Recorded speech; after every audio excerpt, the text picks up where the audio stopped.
There are some really cool backcountry geologic features here that we've never seen. This is the Hercules Glades Wilderness, where the classic book Geologic Wonders and Curiosities of Missouri lists multiple sites of interest.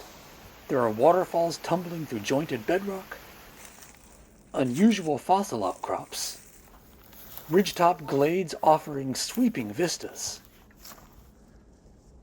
and even fascinating mineral deposits influenced by mosses. It's a long and winding drive into the trailhead, but it's worth it, even if a nearby town spells our name wrong. So come along with us as we explore southern Missouri's Hercules Glade Wilderness area, here on Ozark Outsider. Just a quick note on continuity. We originally filmed this visit in March 2025, but video production got delayed, so we decided to hold on to the footage for release in a similar season in 2026. Geologically, the Hercules Glades area is straightforward at a broad scale, consisting of relatively flat-lying Paleozoic sedimentary rock. Most of the area is underlain by Ordovician-age dolomite, with some high ridges in the southeast capped by younger Mississippian-age limestone. In many ways, this is a pretty typical Ozark landscape, but it's the details that make this such a fascinating place to explore. For example, the bedrock patterns here have a strong influence on vegetation. Those ridges capped in Mississippian limestone tend to host hardwood forests with some pines, while open glade areas and stands of cedar tend to develop on the underlying Ordovician dolomite.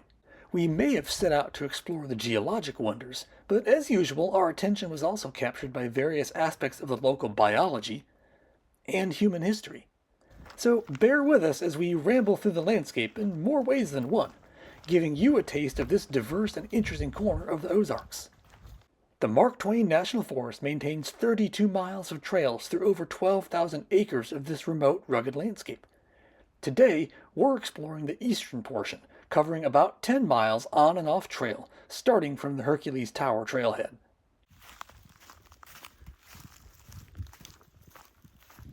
So the trail has just started to descend from the high ridge. There's this nice outcrop here. It's a limestone with a bunch of crinoid fossils in it. And there's a nice chert bed here. So we're in the Mississippian limestones. And just a short distance down the trail, we drop down into the older Ordovician dolomite bedrock that dominates most of this wilderness area. And this is one of my favorite plants. This is Missouri coneflower, Rudbeckia missouriensis. And one of the reasons I love it is that you can almost guarantee that it's going to be growing on carbonate bedrock and typically on dolomite. And that's what we're on here. So that's pretty cool. The long, flat top of this ridge is heavily overgrown in cedars, which are choking out the glade vegetation trying to grow here. This is a theme we'll return to later in the hike. Looking back to the east, we can see the higher forested ridge leading back toward the fire tower and trailhead, underlain by Mississippian limestone. This is a beautiful example of trace fossils. The complex pattern network you see here is left by marine animals burrowing along the ancient seafloor. And now we have ooids. Ooids are a really cool sedimentary feature. These little balls look like fossils, but are actually formed as layers of calcium carbonate develop around tiny nuclei like sand grains or shell fragments. Their existence here records the presence of a warm, shallow, agitated marine environment. Think of a Caribbean beach, typical of Missouri's geographic setting when this bedrock was deposited. Dropping down into Long Creek, the water looks awfully algal. The headwaters are outside the wilderness area, and it's possible that excess nutrients are washing in from livestock areas, septic systems, or other sources. This visit occurred during an extended dry spell, and lower water levels can encourage algal growth. It's still a very pretty setting. And the ticks are already active in mid-March.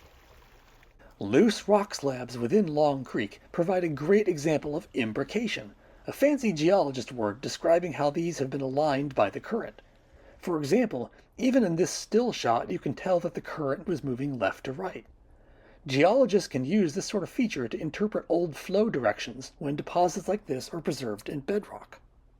Here's a different kind of aligned rock feature. These are human-laid stones forming the foundation and steps from an old homestead. And a stone retaining wall lines this old road trace following the creek valley. There are supposed to be some nice waterfalls in this valley, and here's an early preview. Just downstream, the creek has carved a nice deep overhang into the dolomite, where reflections off the water shimmer on the rock. The clear Ozark Creek water really stands out beneath this bedrock ledge. And just a bit farther downstream is the main attraction, a set of deep notches carved into the bedrock that must be truly memorable when the water's up.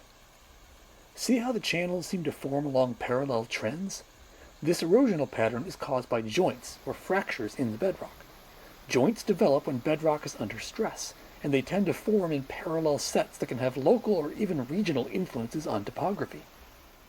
In this LiDAR view of the Long Creek Valley, you can clearly see a set of joints trending southwest to northeast across the landscape, influencing the pattern of side valleys as well as the local waterfalls.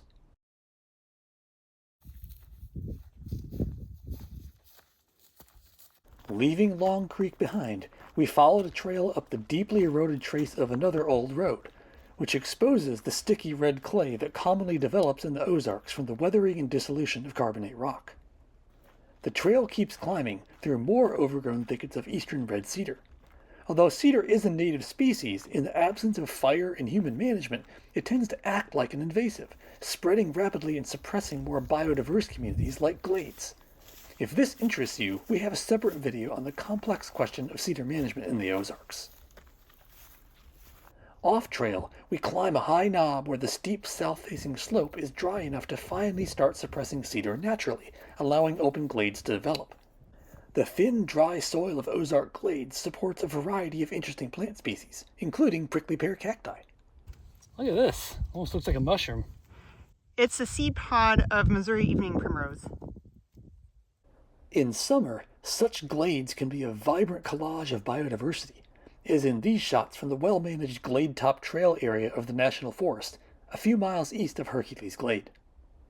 So there's a cool sandy layer in here, and these knobs are great because in a lot of cases you can't see if a given layer persists very far. With these knobs, we can actually try to trace it all the way around the knob and see how far the sand layer continues. Sure enough, LiDAR data show the traces of these interbedded sandstone and dolomite layers quite dramatically as they wrap across the landscape and influence vegetation patterns. This area's characteristic high open knobs really stand out here. Hey, and this is cool. On the sandstone layer, there's a seep coming out, probably from a nice well-cemented sandstone. That would have a benefit for certain plants, I'm sure.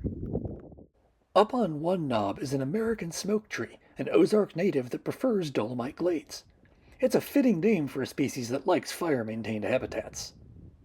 The sweeping vistas from these high, bald knobs really give you a sense of the remoteness and beauty in this part of the Ozarks. But parts of this cedar-choked landscape would really benefit from a good burn. As it turns out, the Forest Service was taking care of business elsewhere on this day. We quite enjoyed watching this controlled burn develop a few miles to the east, and could only hope for the same treatment here in the wilderness area.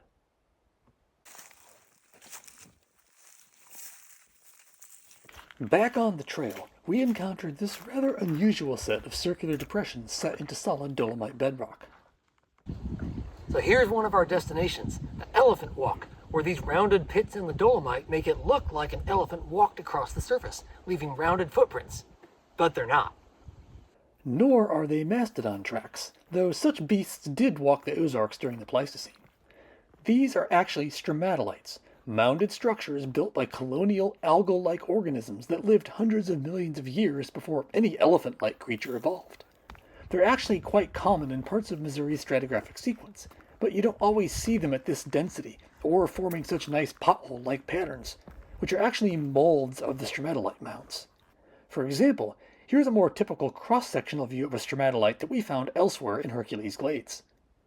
On a different visit to a nearby portion of the National Forest, we found this set of stromatolite potholes forming very nice natural planters for Liatris.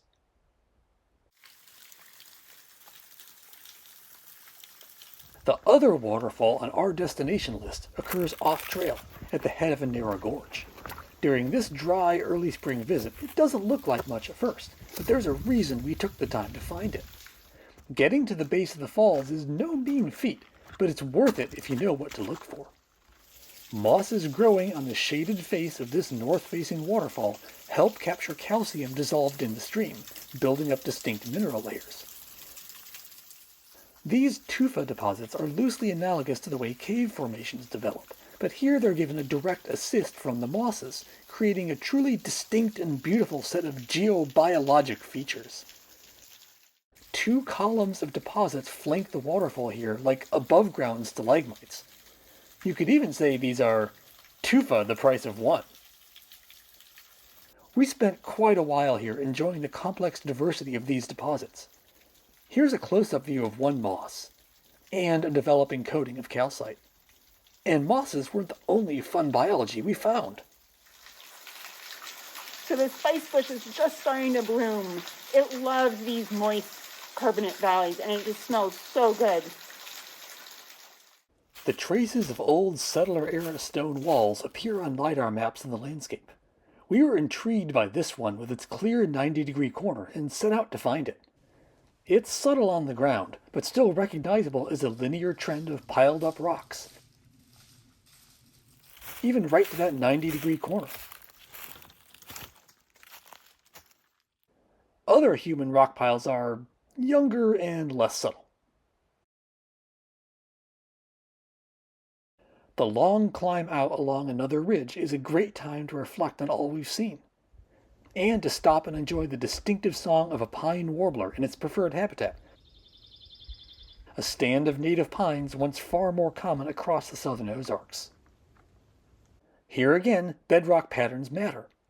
These pines appear once we ascend back into the ridge-capping Mississippian limestone. We love it when a bird acts as a geologic marker.